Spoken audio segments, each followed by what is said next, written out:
യഥാർത്ഥത്തിൽ സകല ഭൂവാസികൾക്കും മതരാഷ്ട്രീയ ഭേദമന്യേ തിരിച്ചറിയാവുന്ന ഒരു കാര്യമാണ്, നാം അധിവസിക്കുന്ന ലോകത്തിൽ നന്മയും തിന്മയും തമ്മിലുള്ള ചില പോരാട്ടം നടക്കുന്നുണ്ട്. രണ്ട് വ്യത്യസ്ത തലങ്ങൾ തമ്മിലുള്ള പോരാട്ടം. ഇരുളും വെളിച്ചവും, സത്യവും മിഥ്യയും, അടിമത്വവും സ്വാതന്ത്ര്യവും, ശരി തെറ്റ്. വിശുദ്ധ വേദപുസ്തകം ഉൾപ്പെടെ പല മതങ്ങളും നാം കാണുന്ന ഭൗതിക ലോകത്തിലെ ത്രിമാന തിരശ്ശീലയ്ക്കപ്പുറത്തായി യാഥാർത്ഥ്യവും ആത്മീയവുമായി നമുക്ക് ഗോചരമല്ലാത്ത മറ്റൊരു ലോകമുണ്ടെന്ന് പഠിപ്പിക്കുന്നു. ഈ അഗോചര ലോകത്തിൽ തിരശ്ശീല ഉയരുമ്പോൾ അതിമാനുഷികമായ ഒരു പോരാട്ടം കാണാൻ സാധിക്കും. പോരാടുന്നതോ പരമോന്നത നീതിയുടെ നായകനും ദുഷ്ടനായ പ്രതിനായകനും തമ്മിൽ. ഒരു വലിയ ചോദ്യം അവശേഷിക്കുന്നത്, ആരാണ് പ്രധാന വ്യക്തികൾ? എന്ന്, എവിടെ ഇതിന്റെ ആരംഭമുണ്ടായി? ഈ കാര്യങ്ങൾ യുഗങ്ങളായി നിലനിൽക്കുന്ന നിഗൂഢതകളാണ്. മാത്രമല്ല, ലോകം ഇന്നുവരെ കേട്ടിട്ടുള്ളതിൽ വെച്ച് ഏറ്റവും വിസ്മയകരമായ കഥയും. ഈ പ്രതിസന്ധിയിൽ ഇപ്പോൾ എല്ലാവരും ഉൾപ്പെട്ടിരിക്കുന്നു. അതെ, സകല മനുഷ്യരും ഉൾപ്പെട്ടിരിക്കുന്നു.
മാനവ ചരിത്രം വളരെയധികം ദുരിതപൂർണമായിരുന്നു. അതുപോലെ സകലരും ഈ പോരാട്ടാനുഭവം ഉള്ളവരുമാണ്. പക്ഷേ ഈ പോരാട്ടത്തിന്റെ ആരംഭം മനസ്സിലാക്കുമ്പോൾ നാം പിറകോട്ട് സഞ്ചരിച്ച് പ്രപഞ്ചത്തിന്റെ ആരംഭം മനസ്സിലാക്കേണ്ടിയിരിക്കുന്നു. കാരണം ഈ പോരാട്ടം നടന്നത് ഭൂമിയിലല്ല, മറിച്ച് നമ്മുടെ ഭൂമി ഉണ്ടാകുന്നതിന് മുൻപ് തന്നെ സ്വർഗത്തിൽ ഒരു യുദ്ധമുണ്ടായി. സ്വർഗത്തിൽ യുദ്ധം എന്നത് തന്നെ ആത്യന്തികമായി വിരോധാഭാസമായി തോന്നാം. കാരണം പറുദീസയിലെ ഉത്തമ ജീവികൾക്കിടയിൽ യുദ്ധവും മത്സരവും ഉണ്ടാകുമോ എന്ന് ചോദിക്കുന്നത് തന്നെ അചിന്തനീയമാണ്. സ്വർഗീയ സംഘടനത്തിന് കാരണമെന്തായിരിക്കാം? നന്ദി ഏറ്റിടാം. കാരണം ഈ പുരാതന പുസ്തകമായ ബൈബിൾ ഈ കാര്യങ്ങൾ വിശദമായി വിവരിക്കുന്നു. തന്മൂലം ആശ്ചര്യകരമായി ഈ കാര്യങ്ങളെ നമുക്ക് ഒരുമിച്ച് വിചിന്തനം ചെയ്യാം. ദുരന്ത കഥയാണെങ്കിലും ഈ കാര്യം അതുല്യമായ ഒരു സ്നേഹഗാഥയുടെ കഥയാണ്. യുഗങ്ങളായി ഈ സംഭവങ്ങൾ ഭൂമിയിലെ സകലരെയും, എന്നെയും നിങ്ങളെയും വ്യക്തിപരമായി സ്പർശിച്ചും കൊണ്ടിരിക്കുന്നു. നമ്മുടെ കഥ ആരംഭിക്കുന്നത് വളരെ മുൻപാണ്. പ്രപഞ്ചത്തിന്റെ തലസ്ഥാനമായ സ്വർഗത്തിൽ ദൈവ ഇഷ്ടം ചെയ്യുന്ന ദൈവദൂതന്മാരാൽ നിറഞ്ഞ സ്ഥലമായ സ്വർഗത്തിൽ തന്നെ നീതിമാനും സ്നേഹവാനുമായ സൃഷ്ടാവിന്റെ ഭരണത്തിൻ കീഴിൽ സ്വർഗം പരിപൂർണവും സന്തോഷവും അനുഗ്രഹവും അനുഭവിച്ചിരുന്നു. സ്വർഗത്തിലെ ഉന്നത രാജാക്കന്മാർക്കും ദൂതസംഘത്തിനും നായകൻ സർവശക്തനും സ്നേഹനിധിയുമായ ദൈവപുത്രൻ ആയിരുന്നു. ഭൂജാതനായ ദൈവപുത്രനെ യേശുവെന്ന് നാം വിളിച്ചു. അവൻ സകലത്തിലും പിതാവുമായി സമത്വമുള്ളവനായിരുന്നു. പിതാവായ ദൈവത്തിന്റെയും പുത്രന്റെയും പരിശുദ്ധാത്മാവിന്റെയും ഭരണസ്ഥലമായ സ്വർഗം ആനന്ദകരമായ സമാധാനത്തിന്റെയും സന്തോഷത്തിന്റെയും സ്ഥലമായിരുന്നു. ത്രിലോക ദൈവത്തിന്റെ ആജ്ഞകൾ നടപ്പിലാക്കുന്നതിനായി സാധാരണ ദൂതന്മാർ എന്നറിയപ്പെട്ടിരുന്ന സാറാഫുകളും കെരൂബുകളും ഉണ്ടായിരുന്നു. സമുദ്രമെന്ന് തോന്നിക്കും വിധം എണ്ണമറ്റ ശുശ്രൂഷകർ ദൈവത്തിനു ചുറ്റുമുണ്ടായിരുന്നു. ശക്തരും ബുദ്ധിശാലികളുമായ ഈ ജീവികൾ സർവശക്തനായ ദൈവത്തെ അനുസരിക്കുന്നതിൽ തങ്ങളുടെ സന്തോഷം കണ്ടെത്തിയിരുന്നു. മറ്റു ദൂതന്മാർക്കില്ലാത്ത ചില അസാധാരണ കഴിവുകളോടുകൂടെ ദൈവം ഒരു ദൂതനെ സൃഷ്ടിച്ചു. സിംഹാസനത്തിൽ ശുശ്രൂഷ ചെയ്യുന്നതിനും ദൂതന്മാരുടെ നേതാവുമായി അവനെ സൃഷ്ടിച്ചു. ബൈബിളിൽ അവന്റെ പേർ ലൂസിഫർ എന്ന് പറഞ്ഞിരിക്കുന്നു, പ്രകാശവാഹകൻ എന്നർത്ഥം. ഈ കെരൂബ് ആയിരുന്നു അന്നുവരെ സൃഷ്ടിയിൽ ഏറ്റവും മഹത്തരമായത്. ദൈവസിംഹാസനത്തിനടുത്ത് ശുശ്രൂഷിപ്പാൻ യേശുവിന് നേരെ കീഴിലായി എല്ലാ സ്വർഗീയ അധികാരങ്ങളോടും കൂടെ അവനെ നിയമിച്ചിരുന്നു. ദൈവിക വെളിച്ചവും ജ്ഞാനവും മറ്റുള്ള ദൂതന്മാർക്കിടയിൽ എത്തിച്ചു അവരുമായി സമ്പർക്കം പുലർത്തുക എന്നതായിരുന്നു ലൂസിഫറിന്റെ ജോലി. ലൂസിഫർ ദൈവത്തിന്റെ മഹത്തരമായ സൃഷ്ടിയായിരുന്നു. അന്തസ്സും തലയെടുപ്പും ആശ്ചര്യജനകമായ ശക്തിയും നേതൃത്വപാഠവും സംഘാടക മികവും അവനുണ്ടായിരുന്നു. നീ ചിറകു വിടർത്തു മറയ്ക്കുന്ന കെരൂബ് ആകുന്നു. ഞാൻ നിന്നെ വിശുദ്ധ ദൈവപർവ്വതത്തിൽ ഇരുത്തിയിരുന്നു. നീ അഗ്നിമയ രഥങ്ങളുടെ മധ്യേ സഞ്ചരിച്ചു പോന്നു. നിന്നെ സൃഷ്ടിച്ച നാൾ മുതൽ നിങ്ങൾ നീതികേട് കണ്ടതുവരെ നീ നടപ്പിൽ നിഷ്കളങ്കനായിരുന്നു. ലൂസിഫർ തന്റെ ശക്തിയും സൗന്ദര്യവും മനസ്സിൽ താലോലിക്കുവാൻ തുടങ്ങിയപ്പോൾ അവന്റെ ഹൃദയം ക്രമേണ മാറുവാൻ തുടങ്ങി. അവൻ ദൈവത്തിൽ നിന്ന് തിരിഞ്ഞ് തന്റെ സ്വന്തം കഴിവിൽ ആശ്രയിച്ചു. എങ്ങനെ, അഥവാ എപ്പോൾ എതിർപ്പിന്റെ ചിന്താകിരണങ്ങൾ അവനിൽ ഉളവായി എന്ന് പൂർണ്ണമായും നമുക്കറിയില്ല. പക്ഷേ യെശയ്യാ പ്രവാചകൻ ലൂസിഫറിന്റെ ചിന്തയെക്കുറിച്ച് ചില ഉൾക്കാഴ്ചകൾ നമുക്ക് നൽകുന്നു. അരുണോദയ പുത്രനായ ശുക്ര, നീ എങ്ങനെ ആകാശത്തു നിന്ന് വീണു? ജാതികളെ താഴ്ത്തിക്കളഞ്ഞവനെ, നീ എങ്ങനെ വെട്ടേറ്റ് നിലത്തു വീണു? ഞാൻ സ്വർഗത്തിൽ കയറും, എന്റെ സിംഹാസനം ദൈവത്തിന്റെ നക്ഷത്രങ്ങൾക്ക് മീതെ വയ്ക്കും. ഉത്തരാദിക്കിന്റെ അതിർത്തിയിൽ സമാഗപർവ്വതത്തിൽ ഞാൻ ഇരുന്നരുളും. ഞാൻ മേഘോന്നതങ്ങൾക്ക് മീതെ കയറും, ഞാൻ അത്യുന്നതനോട് സമനാകും എന്നല്ലോ നീ ഹൃദയത്തിൽ പറഞ്ഞത്. ലൂസിഫർ ദൈവത്തിന്റെ സ്വഭാവം ആഗ്രഹിക്കുന്നതിന് പകരം ക്രമേണ ദൈവത്തിന്റെ ശക്തിയും അധികാരവും മോഹിച്ചു. അവന്റെ കഴിവിനെയും സൗന്ദര്യത്തെയും കുറിച്ച് ചിന്തിച്ചപ്പോൾ അഹങ്കാരവും സ്വമഹിമയും അവന്റെ മനസ്സിനെ വല്ലാതെ ബാധിച്ചു. ഇത്തരത്തിലെ അസൂയയും മത്സരബുദ്ധിയും അവനെ സ്വർഗീയ കൽപ്പന ലംഘിക്കുന്നതിനും മനഃപൂർവ്വം അതിനെ എതിർക്കുന്നതിനും ഇടവരുത്തി. ചില കാര്യങ്ങൾ വ്യക്തമാക്കുന്നതിന് അല്പം വിശദമായി ചിന്തിക്കാം. തുടക്കം മുതൽ തന്നെ വസ്തുക്കളുടെ നിലനിൽപ്പിനായി ഭൗതിക ശാസ്ത്ര നിയമങ്ങൾ ദൈവം നിയമിച്ചിരുന്നു. ഈ പ്രകൃതി നിയമങ്ങൾ ഇല്ലാതിരുന്നെങ്കിൽ പ്രപഞ്ചം തകർന്നു പോകുമായിരുന്നു. അതുപോലെ പ്രപഞ്ചത്തിന്റെ സംരക്ഷണത്തിനും ഉറപ്പിനുമായ ദൈവത്തിന്റെ സാൻമാർഗിക നിയമങ്ങളും കൽപ്പിച്ചിരുന്നു. സീനായ് മലയിൽ വെച്ച് മോശയ്ക്ക് 10 കൽപ്പന കൊടുക്കുന്നതുവരെ നിയമങ്ങൾ ഇല്ലായിരുന്നുവെന്ന് ചിലർ വിശ്വസിക്കുന്നു. എന്നാൽ തിരുവചനം പഠിപ്പിക്കുന്നത് ദൈവിക കൽപ്പനകൾ നിത്യമായി നിലനിന്നിരുന്നു എന്നാണ്.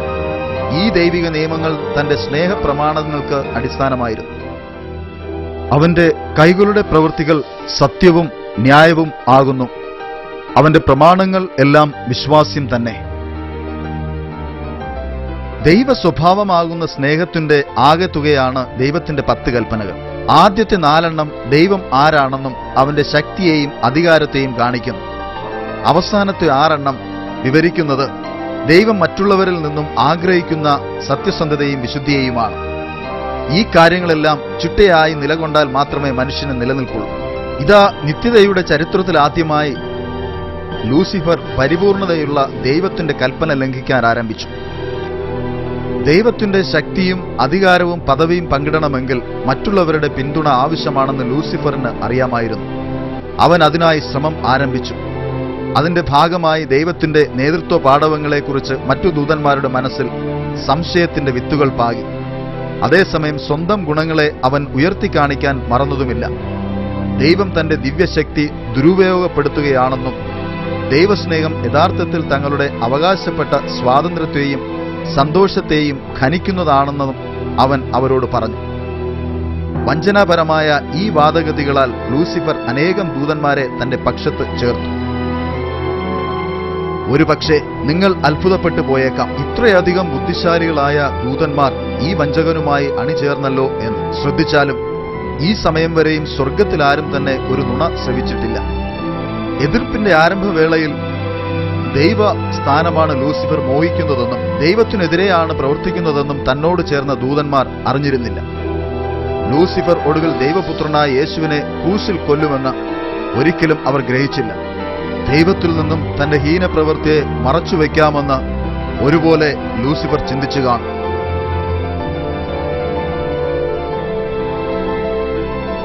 തങ്ങളുടെ ആലോചനയെ യഹോവയ്ക്ക് അഗാധമായി മറച്ചുവെക്കുവാൻ നോക്കുകയും തങ്ങളുടെ പ്രവൃത്തികളെ അന്ധകാരത്തിൽ ചെയ്യുകയും ഞങ്ങളെ ആർ കാണുന്നു, ഞങ്ങളെ ആർ അറിയുന്നു എന്ന് പറയുകയും ചെയ്യുന്നവർക്ക് അയ്യോ കഷ്ടം.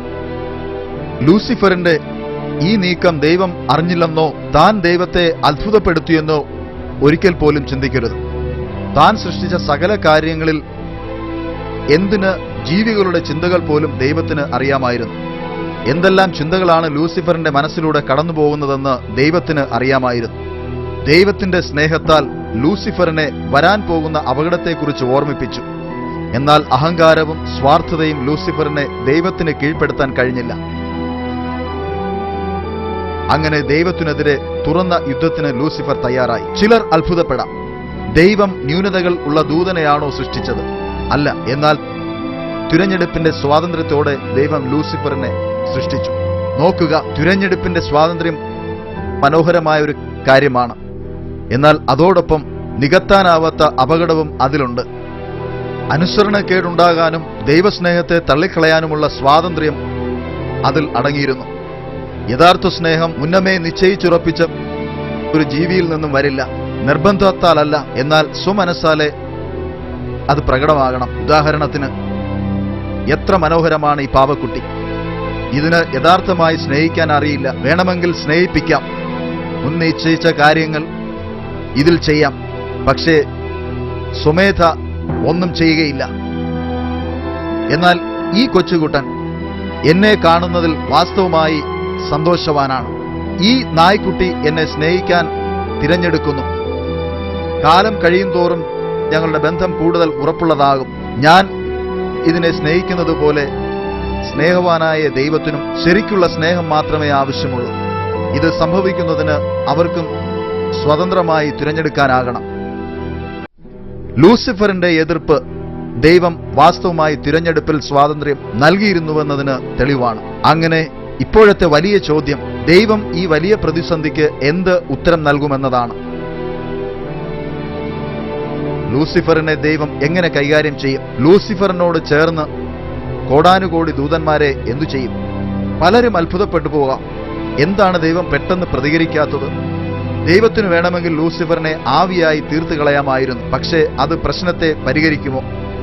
അങ്ങനെ ചെയ്തിരുന്നെങ്കിൽ ലൂസിഫർ തന്നോട് ചേർന്ന ദൂതന്മാരുടെ മനസ്സിൽ പാകിയ സംശയത്തിന്റെ വിത്തുകൾ ജീവൻ വയ്ക്കുമായിരുന്നു. ഓർക്കുക, ലൂസിഫറിനെ പോലെ മറ്റാർക്കും ദൈവത്തിന്റെ സിംഹാസനത്തിന്റെ പ്രവർത്തനത്തെ അറിയില്ല. അവനെ നശിപ്പിച്ചിരുന്നെങ്കിൽ ദൈവത്തെ സ്നേഹിച്ചതിനും പകരം വെറുക്കുന്നതിനുമുള്ള ഒരു കാരണമായി തീരുമായിരുന്നു. അവരുടെ പ്രവർത്തനം തുടരുന്നതിന് അനുവദിക്കുന്നതാണ് ഏറ്റവും നല്ലത് എന്ന് ദൈവത്തിന് അറിയാമായിരുന്നു. ദുഷ്ടത വീണ്ടും മുങ്ങി വരാതിരിക്കാൻ ഇതുമാത്രമേ വഴിയുള്ളൂ.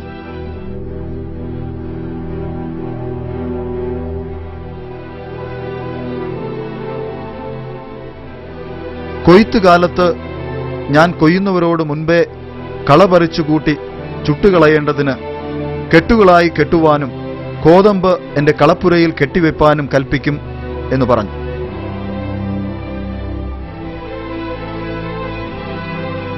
ഗോതമ്പിന്റെയും കളയുടെയും ഉപമയിൽ യേശു ഇവ വളരുന്നതിന് സമയം ആവശ്യമാണെന്ന് കാണിക്കുന്നു. അങ്ങനെ അതിന്റെ സ്വഭാവം മനസ്സിലാക്കാം.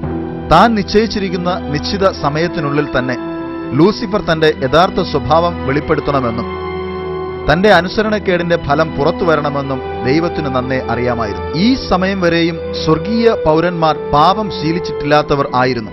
എന്നാൽ ഇപ്പോൾ നയിക്കപ്പെട്ടിരിക്കുന്നത് താമസം വിനെ അവരെ നശിപ്പിക്കുവാൻ കെൽപ്പുള്ള പാപമാണ്. അത് അവരെ നിത്യമായി നശിപ്പിക്കാം.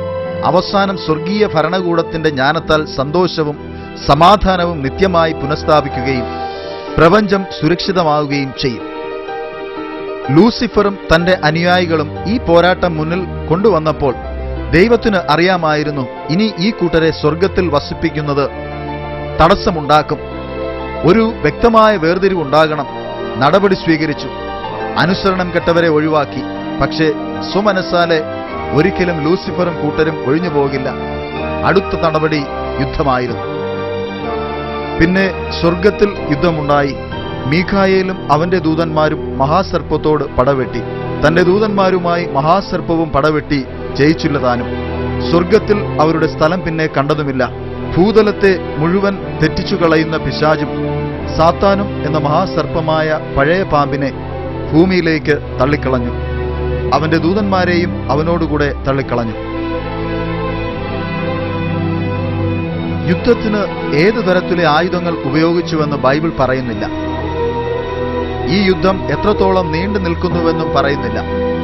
മനുഷ്യരാരും കണ്ടിട്ടില്ലാത്ത ഒരു യുദ്ധമായിരുന്നു ഇത്.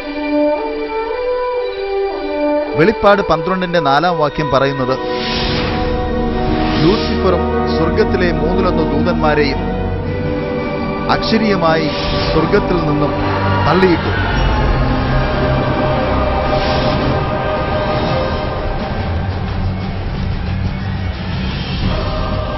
എന്നാൽ അടുത്തെന്താണ്? ലൂസിഫറിന്റെ കൂടെ കോടിക്കണക്കിന് ദൂതന്മാരുണ്ട്. എന്നാൽ തനിക്ക് ആരംഭിക്കുവാൻ ഒരു ഇടം വേണമായിരുന്നു. താമസം വിന പാപത്തിന്റെ കാഠിന്യം മനസ്സിലാക്കുവാൻ പോകുന്നു. കാരണം കഥ പൂർണ്ണമായിട്ടില്ല, തുടങ്ങിയിട്ടേ ഉള്ളൂ. വെളിച്ചവാഹകനായിരുന്ന ലൂസിഫർ ഇപ്പോൾ സാത്താനായി മാറിയിരിക്കുന്നു.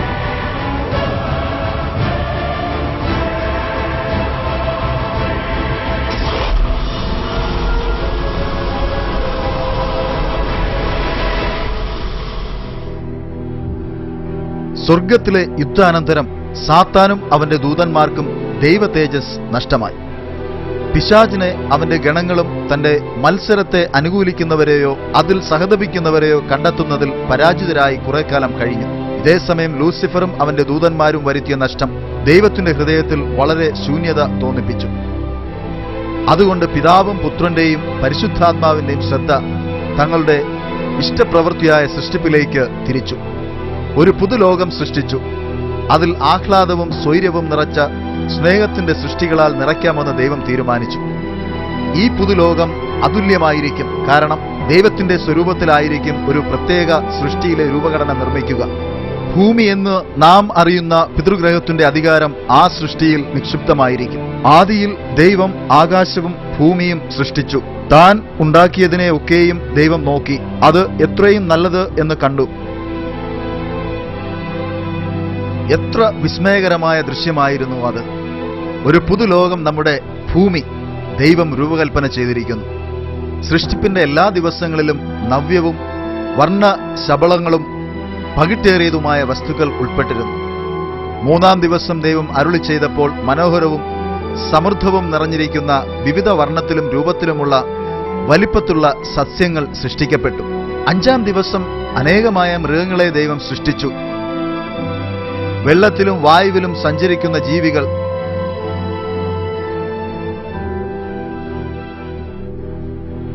ഏറ്റവും വലിയ ആന മുതൽ ചെറിയ അണ്ണാൻ വരെ അതിൽ ഉൾപ്പെട്ടിരുന്നു. മറ്റനേകം ജീവികളുടെ മധ്യേ സമാധാനത്തോടെ അധിവസിക്കുന്ന മൃഗങ്ങളെ എല്ലാം സൃഷ്ടിച്ചു. 6-ാം ദിവസം ദൈവം മനുഷ്യനെയും സൃഷ്ടിച്ചു. അനന്തരം ദൈവം, നാം നമ്മുടെ സ്വരൂപത്തിൽ നമ്മുടെ സാദൃശ്യപ്രകാരം മനുഷ്യനെ ഉണ്ടാക്കുക.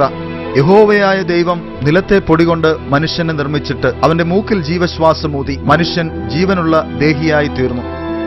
അനന്തരം യഹോവയായ ദൈവം കിഴക്ക് ഏദനിൽ ഒരു തോട്ടമുണ്ടാക്കി താൻ സൃഷ്ടിച്ച മനുഷ്യനെ അവിടെയാക്കി.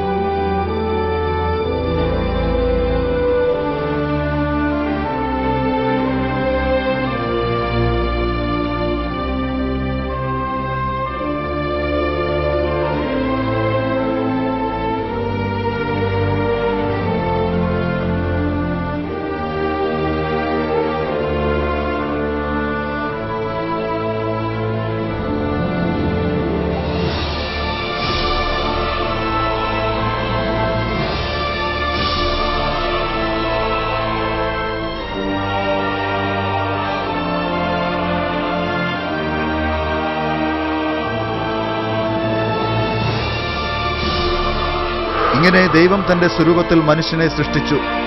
ദൈവത്തിന്റെ സ്വരൂപത്തിൽ അവനെ സൃഷ്ടിച്ചു. ആണും പെണ്ണുമായി അവരെ സൃഷ്ടിച്ചു.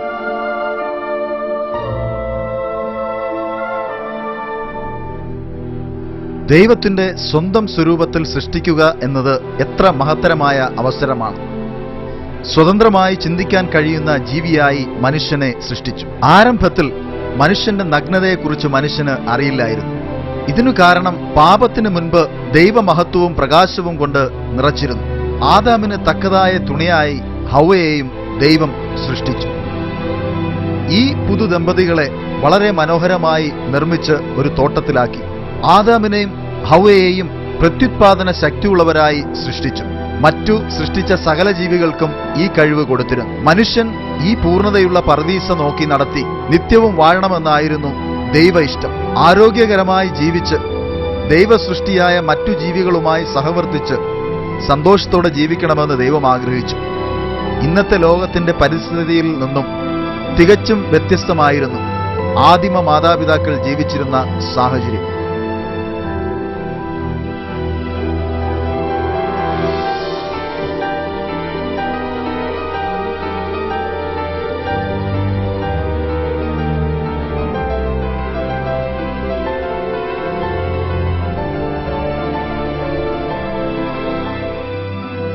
റോസാപ്പൂക്കളിൽ മുള്ള് ഇല്ലായിരുന്നു.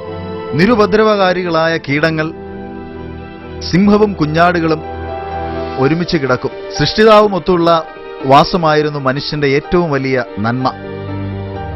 ആഴ്ചയിലെ 7-ാം ദിവസം മനുഷ്യർ തങ്ങളുടെ പ്രവൃത്തികളിൽ നിന്നും വിരമിച്ച് അവരെ സന്ദർശിക്കുന്ന സൃഷ്ടിതാവിനോടൊത്ത് സമയം ചിലവിടാം.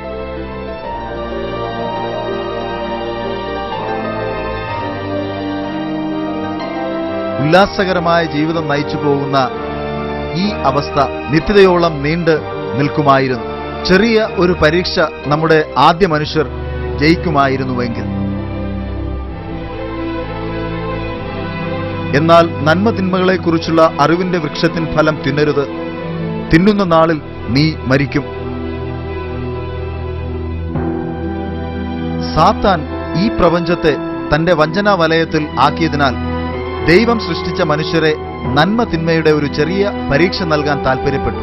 ഓർക്കുക, നല്ല ദൂതന്മാരിൽ നിന്നും 1/3 താഴേക്ക് വീഴ്ത്തിക്കളഞ്ഞത് അവർ കണ്ടു. ഈ പുതുതായി സൃഷ്ടിക്കപ്പെട്ട മനുഷ്യർ ലൂസിഫറിനോട് പക്ഷം ചേരുമോ ഇല്ലയോ എന്ന് അങ്ങനെ അറിയാം. അതുകൊണ്ട് ദൈവം ഒരു വ്യത്യസ്തമായ ഒരു വൃക്ഷം ഏദൻ തോട്ടത്തിൽ വളരുമാറാക്കി. ഈ വൃക്ഷത്തിന്റെ ഫലം ഭക്ഷിക്കാൻ പാടില്ല, ഭക്ഷിച്ചാൽ അവർ മരിക്കും. അനുസരണത്തിന്റെ ഈ പരീക്ഷണം വിജയിച്ചാൽ അത് ദൈവത്തോടുള്ള സഖ്യതയെയും അവന്റെ പ്രവൃത്തിയിലുള്ള വിശ്വാസത്തെയും ബോധ്യമാക്കും. സർവോപരി ഇതൊരു സ്നേഹത്തിന്റെ പരിശോധനയായിരുന്നു. അതുകൊണ്ടാണ് യോഹന്നാന്റെ സുവിശേഷത്തിൽ യേശു പറഞ്ഞിരിക്കുന്നത്, എന്നെ സ്നേഹിക്കുന്നുവെങ്കിൽ എന്റെ കൽപ്പനകളെ കാത്തുകൊള്ളും. പക്ഷേ മറ്റൊരാൾ ഈ വിശ്വാസ പരീക്ഷണത്തെക്കുറിച്ച് മനസ്സിലാക്കി ഈ പദ്ധതി തകർത്തു കളയുവാൻ അവൻ മനസ്സിലുറപ്പിച്ചു. സാത്താൻ ഒരിക്കൽ അനുഭവിച്ചിരുന്ന സ്നേഹവും സമാധാനവും ഈ പുതുദമ്പതികൾ ആസ്വദിക്കുന്നത് കണ്ടപ്പോൾ അസൂയ തോന്നി. അവരുടെ സന്തോഷം അവന്റെ പദ്ധതികൾക്കും വിരുദ്ധമായിരുന്നു. കാരണം പാപവും വേദനയും നിറഞ്ഞതായിരുന്നു അവന്റെ പദ്ധതി. അവന്റെ ക്രൂരമായ അസൂയയാൽ ഈ പാപം തീണ്ടാത്ത മനുഷ്യരെ വെറുതെ വിടാൻ അവന് മനസ്സു വന്നില്ല. പാപം എല്ലായ്പ്പോഴും മറ്റുള്ളവരെയും അതിൽ വീഴ്ത്തുവാൻ ശ്രമിക്കും. അങ്ങനെ ഒരു ദിവസം ഹവ്വ ഒറ്റയ്ക്ക് തോട്ടം ചുറ്റി നടന്നപ്പോൾ നന്മ തിന്മകളുടെ വൃക്ഷത്തിനടുത്തെത്തി. സാത്താൻ തന്റെ അവസരം മുന്നിൽ കണ്ടു. വീണുപോയ സാത്താൻ മനോഹരമായ സർപ്പത്തെ മാധ്യമമാക്കി ഹവ്വയോട് സംസാരിച്ചു.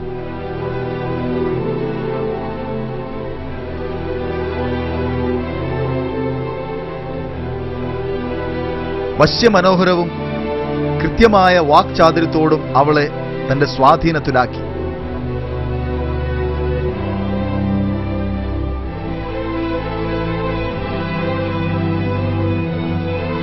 പാമ്പ് സ്ത്രീയോട്, നിങ്ങൾ മരിക്കയില്ല നിശ്ചയം, അത് തിന്നുന്ന നാളിൽ നിങ്ങളുടെ കണ്ണ് തുറക്കുകയും നിങ്ങൾ നന്മതിന്മകളെ അറിയുന്നവരായി ദൈവത്തെ പോലെ ആവുകയും ചെയ്യും എന്ന് ദൈവം അറിയുന്നു എന്ന് പറഞ്ഞു. ആ വൃക്ഷഫലം തിന്മാൻ നല്ലതും കാൺമാൻ ഭംഗിയുള്ളതും ജ്ഞാനം പ്രാപിപ്പാൻ കാമ്യവും എന്ന് സ്ത്രീ കണ്ടു. ഫലം പറിച്ച് തിന്നു, ഭർത്താവിനും കൊടുത്തു, അവനും തിന്നു. പ്രലോഭകന്റെ മൃദുവും ലോലവുമായ വാക്കുകളിൽ ആകൃഷ്ടയായി അവൾ ദൈവത്തിന്റെ വചനത്തെ സംശയിക്കുവാൻ തുടങ്ങി.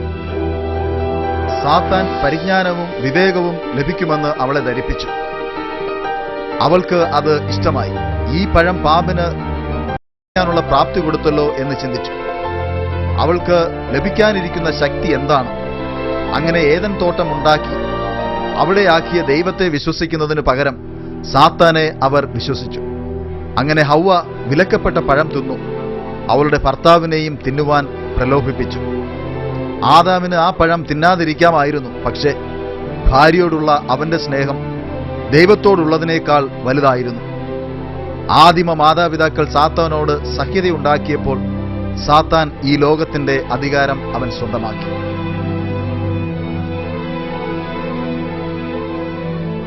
നിങ്ങൾ ദാസന്മാരായി അനുകരിപ്പാൻ നിങ്ങളെ തന്നെ സമർപ്പിക്കുകയും നിങ്ങൾ അനുസരിച്ച് പോരുകയും ചെയ്യുന്നവന് ദാസന്മാർ ആകുന്നു എന്ന് അറിയുന്നില്ലയോ? രണ്ട് യജമാനന്മാരെ സേവിപ്പാൻ ആർക്കും കഴിയുകയില്ല. അങ്ങനെ ചെയ്താൽ ഒരുത്തനെ പകച്ച് മറ്റവനെ സ്നേഹിക്കും, അല്ലെങ്കിൽ ഒരുത്തനോട് പറ്റിച്ചേർന്ന് മറ്റവനെ നിരസിക്കും. നിങ്ങൾക്ക് ദൈവത്തെയും മാമോനെയും സേവിപ്പാൻ കഴിയുകയില്ല. ഈ ഭൂമി യുദ്ധക്കളമായി മാറി. നന്മയും തിന്മയും തമ്മിലുള്ള പോരാട്ടത്തിനുള്ള കളം, സർവ്വ മനുഷ്യരുടെയും പോരാട്ടക്കളം. സംഭവിക്കാനുള്ള കാര്യങ്ങളെക്കുറിച്ച് അവർ ഒട്ടും ബോധവാന്മാരായിരുന്നില്ല. ഒരു നിമിഷത്തെ വിശ്വാസമില്ലായ്മ സഹസ്രകോടി ജനങ്ങൾക്കിടയിലെ അസംഖ്യം പ്രശ്നങ്ങൾക്ക് കാരണമായി. അതുകൊണ്ട് ഏക മനുഷ്യനാൽ പാപവും പാപത്താൽ മരണവും ലോകത്തിൽ കടന്നു. ഇങ്ങനെ എല്ലാവരും പാപം ചെയ്യുകയാൽ മരണം സകല മനുഷ്യരിലും പരന്നിരിക്കുന്നു. നമ്മുടെ ആദിമ മാതാപിതാക്കൾ വളരെ പെട്ടെന്ന് പാപത്തിന്റെ ഫലം തിരിച്ചറിഞ്ഞു. വിശുദ്ധിയിൽ ആദാമും ഹവ്വയും തേജസ്സിൽ വസ്ത്രം അണിഞ്ഞിരുന്നു. പാപത്തിന് തൊട്ട് അടുത്തായി ആ തേജസ്സിൻ വസ്ത്രം അവരിൽ ഇല്ലാതെയായി. നഗ്നരായി തീർന്നു. ഭയവും ലജ്ജയും സന്തോഷത്തിനും സമാധാനത്തിനും പകരമായി അവരിൽ കണ്ടു. അവർ ഇല കൊണ്ട് വസ്ത്രമുണ്ടാക്കി. സാത്താന്റെ നിരന്തര പ്രേരണയിൽ അവർ ആയിക്കഴിഞ്ഞു. പലവിധ പരീക്ഷകളാൽ അവർ ബലഹീനരായി. മാനവരാശിയുടെ മേൽ സാത്താൻ പുതിയ അധികാരം നേടി. മനുഷ്യർക്ക് അവരുടെ ശക്തിയാൽ പരീക്ഷകളെ അതിജീവിക്കാനുള്ള ശക്തി നഷ്ടമായി. അവസാനമായി ഭീകരമായ മരണഭീതിയിൽ മനുഷ്യൻ ജീവിക്കുവാൻ തുടങ്ങി. അനുസരണക്കേട് മരണത്തെ ക്ഷണിച്ചു വരുത്തുമെന്ന് ദൈവം മുന്നറിയിപ്പ് നൽകിയിരുന്നു. ആത്മീക മരണം അവർ അനുഭവിച്ചു തുടങ്ങിയിരുന്നു. എന്നാൽ എത്രകാലം അവർക്ക് ശാരീരിക മരണം സഹിക്കാൻ കഴിയും? ഇപ്പോൾ അവരുടെ ഭാവി ഇരുട്ടും പ്രത്യാശയില്ലാത്തതുമായി തീർന്നു. ഇങ്ങനെ അവൻ മനുഷ്യനെ ഇറക്കിക്കളഞ്ഞു. ജീവന്റെ വൃക്ഷത്തിങ്കിലേക്കുള്ള വഴികാപ്പാൻ അവൻ ഏദൻ തോട്ടത്തിന് കിഴക്ക് കെരൂബുകളെ തിരിഞ്ഞുകൊണ്ടിരിക്കുന്ന വാളിന്റെ ജ്വാലയുമായി നിർത്തി. പാപം ചെയ്ത ഭൃത്യന്മാരെ പുറത്താക്കിയതുപോലെ ആദാമിനെയും ഹവ്വയെയും ഏദൻ പറുദീസയിൽ നിന്ന് പുറത്താക്കി. അവർക്ക് ചുറ്റുമുള്ള സകലവും മാറ്റത്തിന് വിധേയമായി. മനുഷ്യകുലം മുഴുവൻ രോഗങ്ങൾക്ക് അടിമപ്പെടുകയും മരണം സംഭവിക്കുകയും ചെയ്തു. ചെടികളും മൃഗങ്ങളും പോലും പാപകാരണത്താൽ പ്രകൃതമാറ്റം സംഭവിച്ചു. മുള്ളും പറക്കാരെയും ഭൂമിയിൽ വളരാൻ ആരംഭിച്ചു. നാളിതുവരെ ഒരുമിച്ച് വസിച്ചിരുന്ന മൃഗങ്ങൾ തമ്മിൽ ഭയപ്പെടുകയും കൊല്ലുകയും ചെയ്തു തുടങ്ങി. പാപത്തിന്റെ ഏറ്റവും വലിയ പ്രത്യാഘാതം മനുഷ്യനെ ദൈവത്തിൽ നിന്നും അകറ്റി എന്നതാണ്. നിങ്ങളുടെ അകൃത്യങ്ങളത്രേ നിങ്ങളെയും നിങ്ങളുടെ ദൈവത്തെയും തമ്മിൽ ഭിന്നിപ്പിച്ചിരിക്കുന്നത്. നിങ്ങളുടെ പാപങ്ങളത്രേ അവൻ കേൾക്കാതെ വണ്ണം അവന്റെ മുഖത്തെ നിങ്ങൾക്ക് മറയ്ക്കുമാറാക്കിയത്. സൃഷ്ടിക്കപ്പെട്ട മനുഷ്യർക്ക് ദൂതന്മാരുമായും ദൈവവുമായും മുഖാമുഖമായി സംസാരിക്കാൻ സാധ്യമായിരുന്നു. ദൈവം വിശുദ്ധനും സത്യവാനും ആയതുകൊണ്ട് അശുദ്ധിയുള്ളവർക്ക് സന്നിധിയിൽ നിൽക്കുവാൻ സാധിക്കുകയില്ല. ഇപ്പോൾ ആദ്യ മനുഷ്യർ പാപം ചെയ്തു. ദൈവം അവരുടെ നന്മയ്ക്കായി തന്നെ ദൈവസാന്നിധ്യം അവരിൽ നിന്നും പിൻവലിച്ചു. പാപം മനുഷ്യന്റെ സുബോധം നഷ്ടപ്പെടുത്തിയതുകൊണ്ട് അവന് ദൈവത്തെ അറിയാൻ കഴിയാതെയായി. ഈ സമയം മുതൽ ദൈവവുമായുള്ള മുഖാമുഖ സംഭാഷണത്തിന് കഴിയാതെയുമായി. ഈ ശാപങ്ങളെല്ലാം ആദാമിലും ഹവ്വയിലും ഭവിച്ചപ്പോൾ കർത്താവിന്റെ ഹൃദയം അനുകമ്പാർദ്രമായി. അവർ ലംഘിച്ച ദൈവനിയമം ദൈവത്തെ പോലെ നിത്യമായതുകൊണ്ട് അത് മാറ്റപ്പെടാവുന്നതായിരുന്നില്ല. മനുഷ്യനെ വീണ്ടെടുക്കുവാൻ ഒരു മാർഗമേ ഉള്ളൂ എന്ന് ദൈവത്തിന്റെ ഹൃദയത്തിൽ നിന്നും വെളിപ്പെട്ടു. നിത്യമരണത്തിൽ നിന്നും രക്ഷിക്കാനുള്ള ആ പദ്ധതി പാപത്താൽ മനുഷ്യന് നഷ്ടമായതിനെ യഥാസ്ഥാനപ്പെടുത്താനുള്ള ഏക മാർഗമായിരുന്നു. അതിന്റെ ആഴവും വ്യാപ്തിയും അതിനായുള്ള ധൈര്യവും വിസ്മയകരമായിരുന്നു. യാഗത്താൽ മാത്രം നിറവേറ്റാവുന്ന ഒരു പദ്ധതിയായിരുന്നു അത്.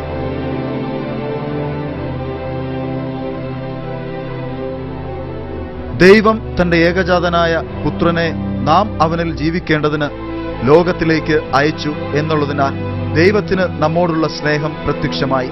നാം ദൈവത്തെ സ്നേഹിച്ചതല്ല, അവൻ നമ്മെ സ്നേഹിച്ചു തന്റെ പുത്രനെ നമ്മുടെ പാപങ്ങൾക്ക് പ്രായശ്ചിത്തമാകുവാൻ അയച്ചതു തന്നെ സാക്ഷാൽ സ്നേഹം ആകുന്നു. പാപത്തിന്റെ ശമ്പളം മരണമെന്ന റോമർ 6:23 വ്യക്തമായി പഠിപ്പിക്കുന്നു. നിയമം ലംഘിച്ചാൽ ആ നിയമലംഘകന്റെ ജീവൻ അത് ആവശ്യപ്പെടും. സകല മനുഷ്യരും പാപികളായതിനാൽ പ്രപഞ്ചത്തിൽ ഒരാൾക്ക് മാത്രമേ മാനവരാശിയുടെ പാപത്തിന് പ്രായശ്ചിത്തം ചെയ്യാൻ സാധിക്കുമായിരുന്നുള്ളൂ. സൃഷ്ടാവിന് തന്റെ സൃഷ്ടികളുടെ പാപം സ്വയം വഹിച്ച് യാഗവസ്തുവായി തീരുവാൻ സാധിക്കും.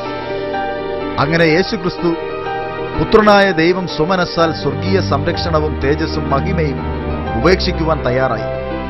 മനുഷ്യനു വേണ്ടി മരിക്കുന്നതിന് ഈ ദുഷ്ടലോകത്തിൽ യേശു കർത്താവ് വരും എന്ന് തീരുമാനമായി.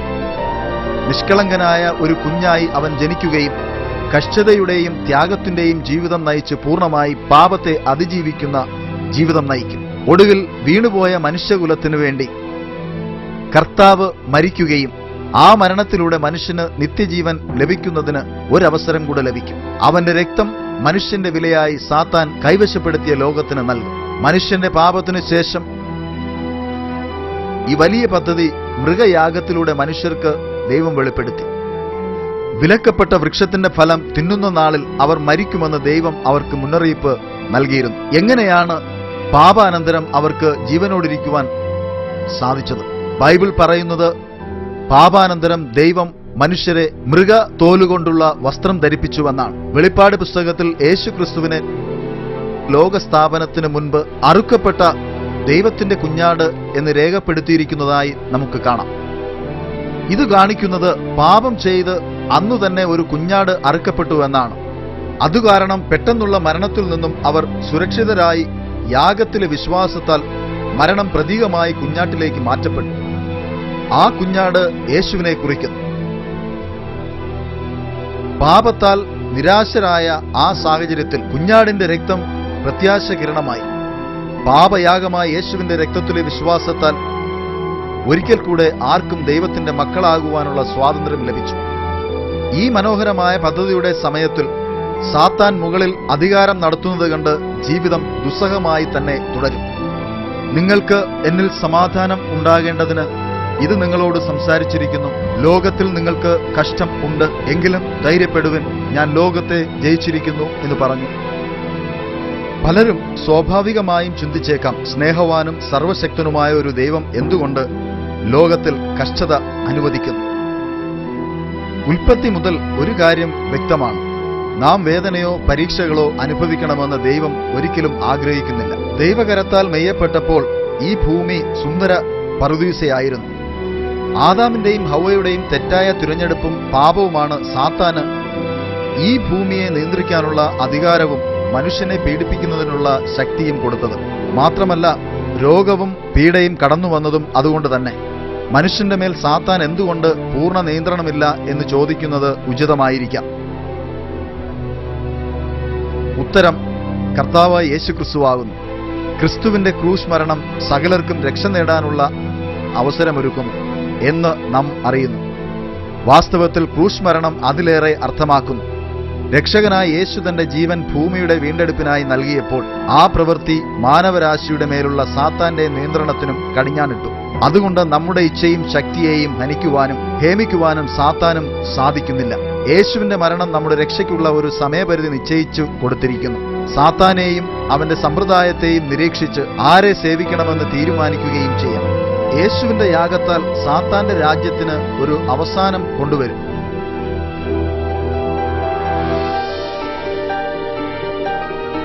അങ്ങനെ ഭൂമി പണ്ട് ആയിരുന്നതിനേക്കാൾ മനോഹരമാക്കി കർത്താവ് അതിനെ മാറ്റും.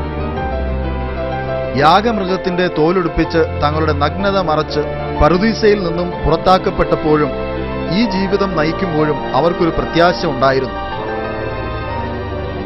അവരുടെ പാപം മറയ്ക്കുന്നതിന് കുഞ്ഞാടിന്റെ രക്തം അവർക്ക് വാഗ്ദത്തം ചെയ്തിരുന്നു. അവർ തങ്ങളുടെ പാപങ്ങൾ വിട്ടൊഴിഞ്ഞ് പശ്ചാത്തപിക്കുമെങ്കിൽ ഒരു വലിയ ചോദ്യം അവശേഷിക്കുന്നു. മനുഷ്യർ ദൈവത്തിന്റെ ഈ ഉദാരമായ ദാനത്തെ സ്വീകരിക്കുമോ?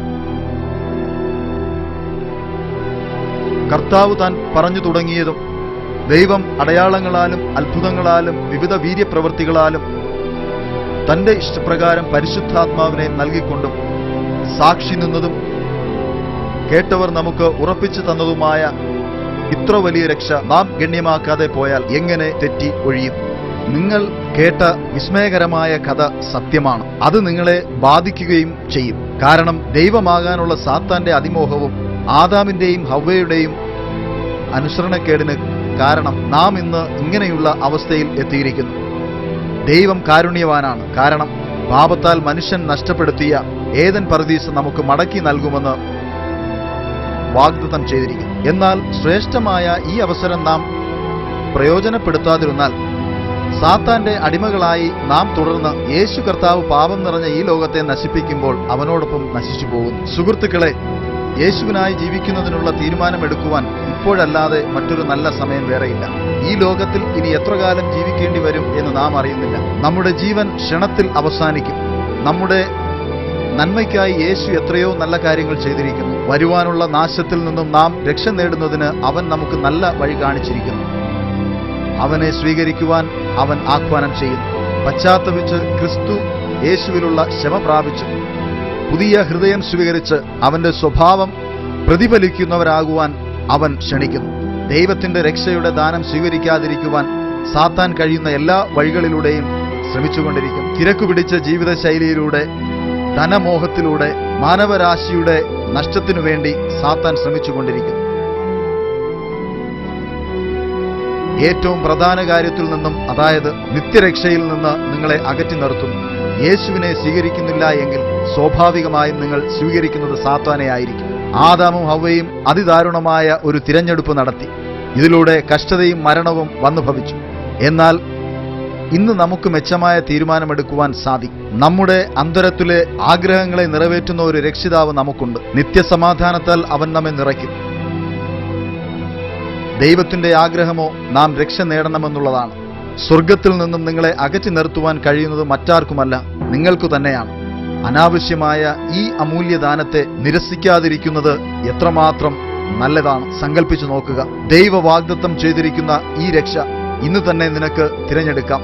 വാസ്തവത്തിൽ നിനക്ക് ഈ നിമിഷം തന്നെ ദൈവത്തിലുള്ള നിത്യരക്ഷ തിരഞ്ഞെടുക്കാം.